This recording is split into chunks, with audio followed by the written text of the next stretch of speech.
Welcome to Authors Revealed. I'm Becky Anderson. One of my favorite books of 2014, make that any year, is Shotgun Love Songs by Nickolas Butler. You've got to read this one.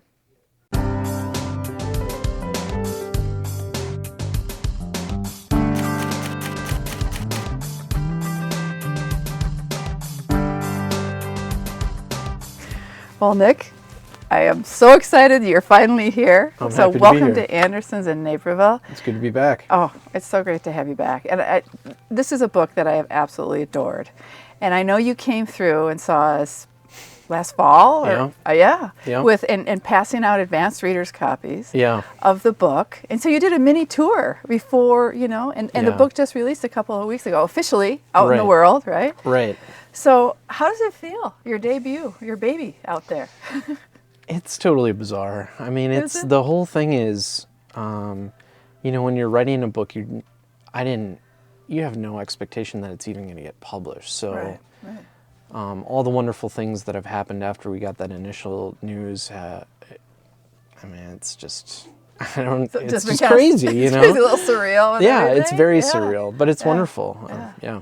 I have talked to so many people about this book. Cool. I went downstate in Springfield and talked about it at our statewide reading conference to tons of adult teachers who said, if there's any book you read this year, it has to be Shotgun Love Songs. Oh, that's great. It is a pleasure to talk to people about this. My husband loved it. Many of our booksellers in this store have loved it.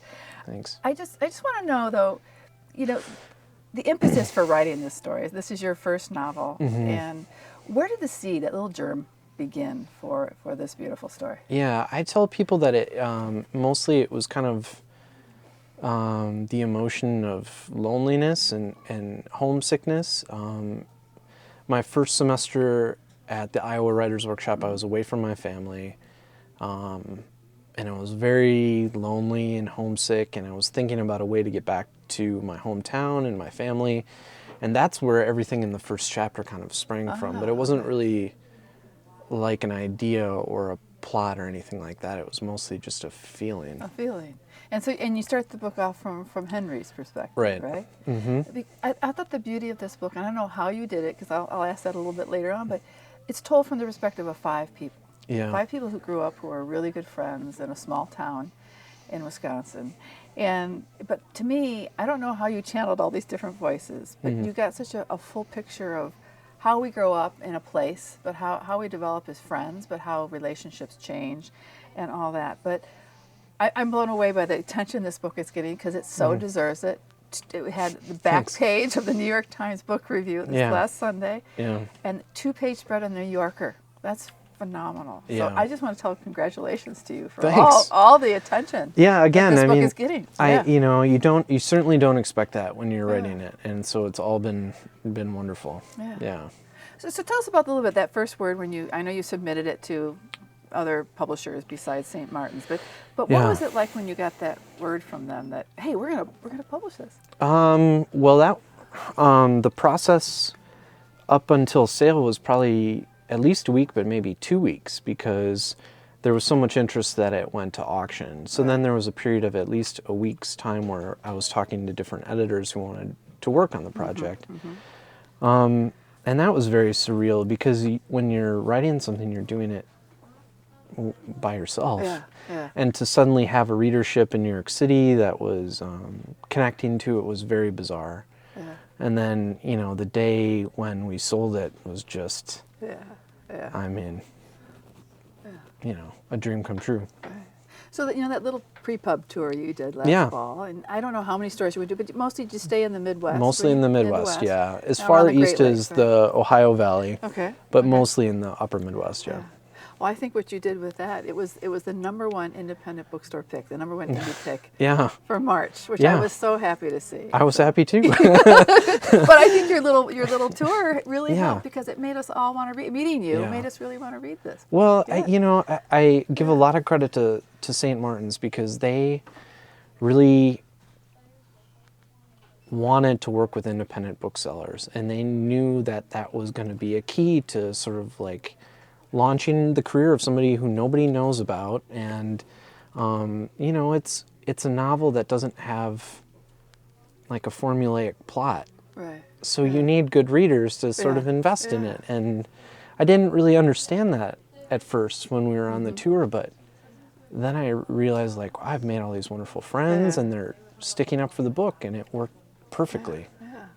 Well, Little Wing, which is the fictitious town in Shotgun Lovesongs, it's in Wisconsin, and it's near Eau Claire. Correct. So where did you grow up, and how much of Little Wing is where you're from? Well, I grew up in Eau Claire, which is a town of 60,000, which is Okay. much bigger than Little Wing is, which in my imagination is somewhere between like 1,000 and 2,000 people.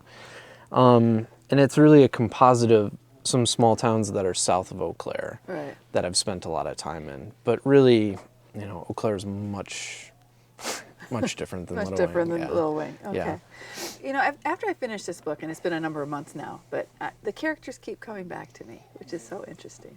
Thanks. And that's good. And to me, no, that's a good sign. Yeah. That's a really good sign. Yeah. And you know, and I look at, you know, these the soul that's in there, and the soul that these characters, these friends share with one another. And I'm thinking of all the different characters from Ronnie and Kip and well, Lee, but Henry and Beth, you know, these 5 friends. And are they a composite of a lot of people you know? Are some of them just purely your imagination? Or are they based on some of the people you knew growing up? I think a writer hesitates to say that things are autobiographical. But I mean, if they're like someone, they're mostly probably like me. Because, you know, I mean, like Henry is this probably like the moral side of me. He doesn't seem to do anything wrong. That's not all of me, but, you know, and Lee is pursuing sort of you know, this artistic end, which is, I don't know how to make music, but writing is my music, you know, so, no, there's no one-to-one, you know. And I loved Ronnie's character, you know. So the rodeo, I was curious. Yeah. Did you go to a lot of rodeo growing up? Or did you research a little bit? Because no. I was just curious of any of the research you did, because some of this it rang so real, so true. Yeah. No, I'm not a researcher. Okay. Like, I was just wondering. But where that sprang from is that I would spend summers in the Upper Peninsula of Michigan with my grandparents, and the Northern Michigan Rodeo is in Iron River, Michigan, which is where I would go.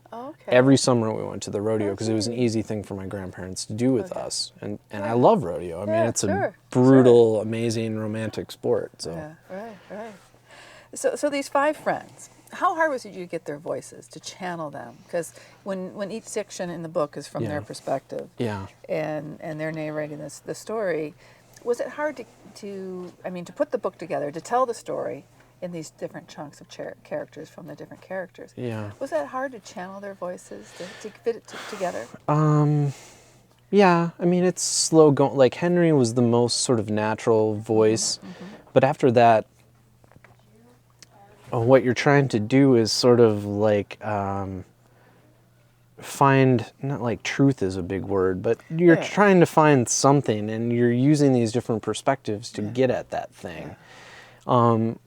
So, you know, a certain character would carry you along, and then somebody else has to pick it up, and I didn't always know what that was right away, but it would happen eventually. So did you sit down and outline what you thought the story, or did the writing carry you? The writing mostly carried it. Like, the first chapter came very easily. The last 75 pages came rather easily. The middle was much more of a struggle. And there was probably a couple times where maybe I did graph it out a little bit just to make sure that I was being even-handed with perspectives, like that nobody got too much of the show. Sure. But I'm not a researcher. I'm not a... No, but see, that to me is a more... It's just sort of a natural progression. And to me, that you're surprising yourself what comes as we're reading it. And I find that the best way to read it. And to hear that from a writer. Well, you know, I mean, I don't know if people... Like, if the beat writers have fallen out of favor, but one thing that I think is wonderful about the beat writers is that things happen quickly and kind of organically. And, you know, there's so much workshop influence now that things can be really well manicured. but you don't get that same crazy organic thing that you got from Ken Kesey or Kerouac or something. Sure. So Lee, or Leland in the story, you know, becomes, you know, he's a musician. Music is what makes him, you know. Music is just so, comes out of him so naturally. And he becomes quite famous. You know, he leaves Little Wing and goes off for a pretty big, you know, rock career. And I heard there's somebody based on you that you know, one of your friends growing up. Well, A little bit of yeah. Well, I'm always quick to say that, like, so that character is inspired by Justin Vernon, who's the lead singer of Bon Iver, and he's just a really inspiring person for me, but I think more so even for like everybody in our community, because Eau Claire, Wisconsin is a pretty middle class, upper middle class community, but there was no model for artistic success before he made it. And we all knew how hard he'd worked on his music, like from an early period, and we could see that. And so, you know, he's like the kind of the definitive story of where we come from, and I find it, you know, deeply inspiring. It was for me, you know, to think about being a writer. Like, you can do this if you just stick with it. Yeah, so now, wow, two famous artists coming from. And I kept thinking, why hadn't somebody written this novel about Bob Dylan, you know? Well, he came from, you know. He came from our part of the world, but the difference is that Bob Dylan never came back to Hibbing. No, he didn't. He left, and Justin Vernon is And he changed his actively name. And Justin Vernon's like moved back to Eau Claire and is doing amazing things within the community. So, well, I'm gonna tell you, I love the cover. Oh, of cool. the book, and I was wondering what you thought of the cover, because to me, you know, my dad, I grew up here. I'm a fifth generation coming from this town. Yeah. And my kids are 6. And my dad grew up in a small town. And that reminds me so much of where he came from, small farm town. Good. A little west and south of here. Yeah. And that picture just to me sort of said the story, you know. Yeah. In some ways. Yeah, I'm very happy with it. And I guess what's edifying is that people from all over the country see their own small towns in that cover or in the book, so which is good.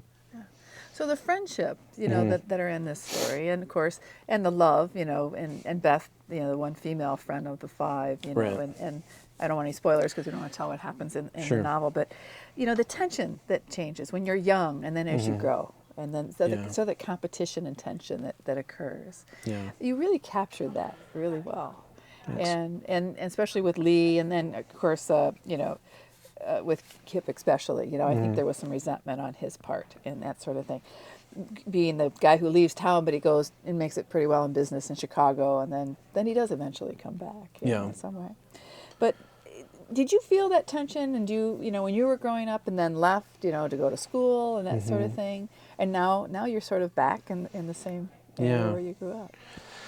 I think there's a section in the book, I'm not gonna like quote my own stuff, but where the idea is basically, you know, that like all of my 20s I never made any money at all. But, you know, there would be a couple of your classmates who were like really doing well right out of the gate, you know, and you would just think like, what am I doing wrong? Why are things so hard for me? And the older you get, you know, people have those sort of similar problems, like some people want to build a family, but their bodies won't cooperate with them. And why is it so easy for somebody to get pregnant and not for somebody else? And why does this person's marriage look so easy and this person's marriage fall apart, you know? And those things seem to, at least in my experience, kind of coalesce around your early 30s, you know? So it's just looking around and being like, you know, and those things change the easy friendships of your 20s or your late teens. So you know, there's the small town in here, Little Wing, you know, it's having financial troubles like so many smaller towns are having, you know, and you know, it's a farm town, and I think you show a lot of that, but also I think showing what happens, that some things can be done to revive small towns. Yeah. People are creative. Yeah. And people come back who used to be there. They can do Right. some really great things. Yeah. Yeah. I love that part of this story. Good. And I yeah. wish this would happen more in other small towns. Yeah, you know? well, I mean, it was funny. I was with my friend, the novelist Dean Bacopoulos, last night. He invited us to his house, and he and his wife just are restoring this amazing old house in East Amana, Iowa. Wow. And, you know, I feel like small towns give you the opportunity to, like, to recreate something cheaply, too, Yeah. where you can't do that in downtown No. Chicago, you know? Right. But, yeah. You know, with Lee, you know, there's that Robert Frost quote, you know, the place where you go when, and that'll be the place that takes you Right. in. I'm not sure I'm quoting it. No, right. I know what you mean. But you know which one Yes, that quote. I do. And that's so like, you know, what happens in this. And no matter where you go and what happens, you can come back.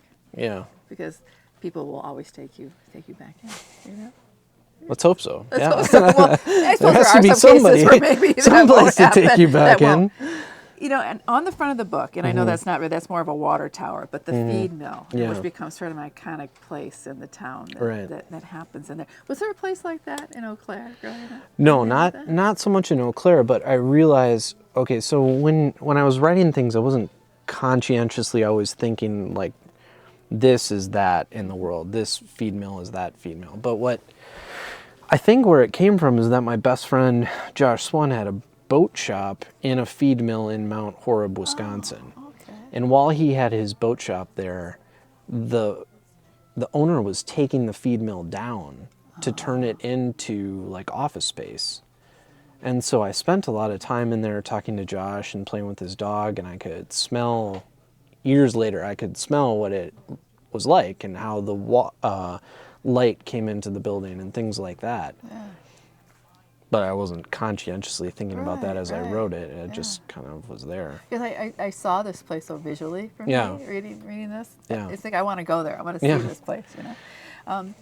Also, too, in this book, and this is one thing that my husband liked and I liked very much. You know, you talk about Beth and Henry's marriage in this book, and there was one section is towards the end of the book, and we won't say what's happened between them. You know, but it was a sentence where I think it's Beth that's saying that, I know you better than you know yourself, and there's so much true in a relationship like that rang so incredibly true for me, and it is so true. There are a lot of moments like that in this book, whether it's friendship or it's struggle or it's disappointment, that it really was. It was very real, very real. Thanks. Yeah. So, I was Writer's Workshop where you went and got your MFA, right? Yeah.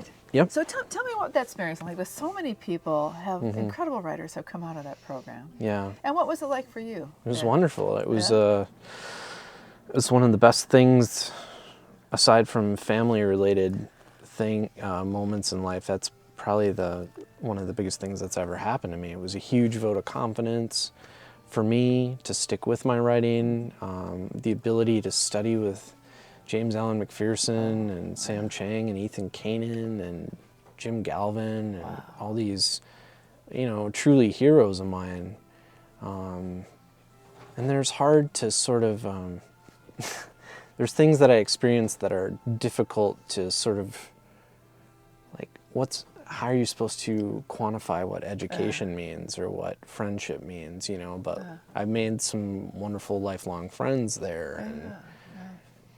And so what are some of these teachers, these people you really have admired? What are they? I bet they're just so happy for you with this book. I hope so. Oh, yeah. they have to be, right? I had dinner with Sam Chang the other night, and I saw her this morning before I left to drive here, and she said graciously, she's a super gracious, wonderful woman. She just said, it's rewarding for her to see her students go forward and have success. And she encouraged me to write about love and friendship and things like that, that I took as sort of a challenge moving forward.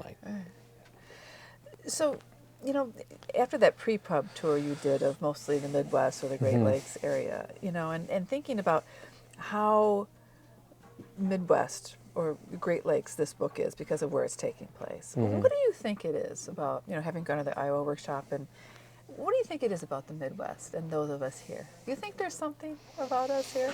I don't know, because that implies there's maybe. No. I don't want to. Wouldn't ever want to say that any other part of there's. the country. Yeah, and I also wouldn't. I'm very quick to say like that this isn't a book that's like town versus city or country versus city. No. Like Yeah. the only way that I can talk about that is to say like this is where I'm from. Right. This is what I know about. So that's what I chose to write about, and I'm happy that people are responding to it. I mean. Well, I don't think it matters where you're from. I think it's that smaller place, and it's those friends that you create when you're young. Yeah. And how sometimes those relationships and the things that happen at those times carry you forward, and you remember for a very long time. But I think you just moved recently back to close to where you grew up. Yes. Is that true? Yep. Yeah. What's it like being home? Because Wonderful. similar to what happens to Lee, or or knowing that there's that pull. Is it great being back there? Yeah, I have 2 young children, and all 4 of their grandparents live within. Yeah. I mean, that was the big reason. Sure. Family, and we bought 16 acres in rural Wisconsin. There's a herd of buffalo next door to us, wow. and that's what I always wanted. Yeah. I didn't. That's all I ever wanted. Yeah. So. So that part of you is Henry then. I guess so. I mean, Henry's a farmer. I don't know Henry's anything a about farmer. farming. But I know, but there's something about. I know some, Yeah. but yes, not much. Right. Yeah. Right.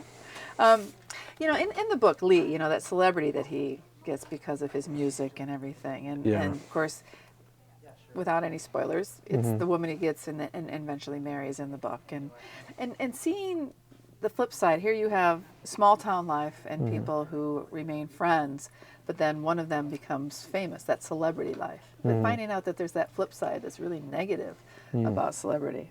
I thought that was really interesting, and knowing that those things don't work out, just like anybody else, things don't work out in your life, and then coming back home has that healing for him. Yeah. Well, I mean, it was. I don't know. I was just. I guess part of that is sort of based on. Looking around at celebrity culture and seeing how many of these relationships failed, and wondering why exactly that is. And it always used to be that you could point to Paul Newman and his wife as like an example of celebrity marriage that had lasted, but now he's gone, and I don't feel like there is anything you can point to. And so I guess it works in juxtaposition to Henry and Beth. Sure, right. So I want to know, when you're writing, is there a playlist or music that you like to listen to? I like really non-interruptive music, like jazz, like cool jazz, Philip Glass, stuff like that. I don't really. Okay, stuff that doesn't have words too much. Pretty much. Okay. Yeah. Okay. Now, have you sold the rights for this for movies? Yes. Okay. Yeah. Have you ever thought about writing a screenplay? And Yes. would you ever want to write the screenplay of your own work? The screenplay for this book will not be written by me. It's Already being worked on by somebody else. Okay. Would I write a screenplay for something else I'd written? Maybe. Yeah. If I choose to write a screenplay, in the near future anyway, I see it as being projects aside from novels that I'm working on or short stories. But so now that the option has been optioned on that, do you ever think about actors? Because you know what, I'm more interested in who you see as casting it. That's my favorite thing. Is I don't. I have to stop and think, because I would really have to think about that. Because it has to be, I don't know. It has to be people. I would almost rather have unknowns in a way. Yeah. I've gotten that question a couple times, and I almost you would defer to the reader. I prefer to just kind of hear what other people say, and I'm curious how they see it, because it probably won't. It doesn't matter what I think. Right. But it would make an incredible film. This beautiful film. Yeah. Thanks. So what are you hoping when people finish reading Shotgun Love Songs? What are they going to take away? Because I'm going to tell you, And I want to know if this was the same for you. It was hard to leave these 5 people. Oh, thanks. And turn the last page. Yeah. And I've heard that from other people who've read the book. And I Yeah. just wonder what it was like for you. You know, you're finished and... Well, writing, I think writing, for me, writing novels is very hard work. It's much harder than a short story or poetry for me. Right. And so there came a point where I was ready to be done with the project. You know, I had worked on it very hard, day in and day out, hours a day, editing, re-editing, and so I was ready to part with the characters. As to like what I hope other people get out of it, you know, you sort of have to give that up too, because people will do whatever they want, and I always feel wonderful when people have positive things to say, but you know, some people won't like the book. Sure. And that's part of it too, part of, you know. Any reader, and all the different ways we read something. Yeah. Yeah. So I know you're a published poet. Yeah. And you've written a lot of poetry. What do you take from your poetry writing when you're writing verse, and what did you put into this novel that you took away from all that poetry writing? Well, I actually put some poems, like whole poems, into the novel at the urging, one section in particular at the urging of my friend Marcus Burke, who's got a novel coming up soon, and I read him the poem and he said, "That's fantastic, but you should put that in your novel." And I said, "No, it's a poem, and then eventually I decided he was right, as he normally is when we talk about writing. I don't know, you know. Sometimes you get an idea or an image or something like that, and maybe it's just not working totally as a poem, but you can salvage that potentially. Yeah. So you save those parts. Yeah, Maybe well, you for hope later. so. Yeah, I mean, I don't want to just throw stuff onto the scrap heap. Right. So yeah. So some of those found their way into this book. Yeah. It's great. We'll keep saving those. Okay. Thanks. Okay. So Nick, tell us what are you working on now? Because we really can't wait to see what you got coming up next. And Can you give us a little hint maybe of what you're working on? Yeah, there's a collection of short stories that's going to be published by Thomas Dunn in, I think, the summer of 2015. Okay. So that'll be coming out for sure. After that, I'm not sure. I have a couple different novel ideas. I'm a little bit into, like, I have a little bit into each of those projects, but I'm just kind of trying to feel it out. I want it to be done right. So. Well, Nick, thank you so much. Yeah. And congratulations on Shotgun Lovesongs. My pleasure. We absolutely love this book, and we can't wait to sell more and more copies. Cool. Thank you. Thank you so much. What a great conversation about love, friendship, small towns, what makes us real. It's the new book by Nickolas Butler called Shotgun Lovesongs. Thanks for joining me on Authors Revealed.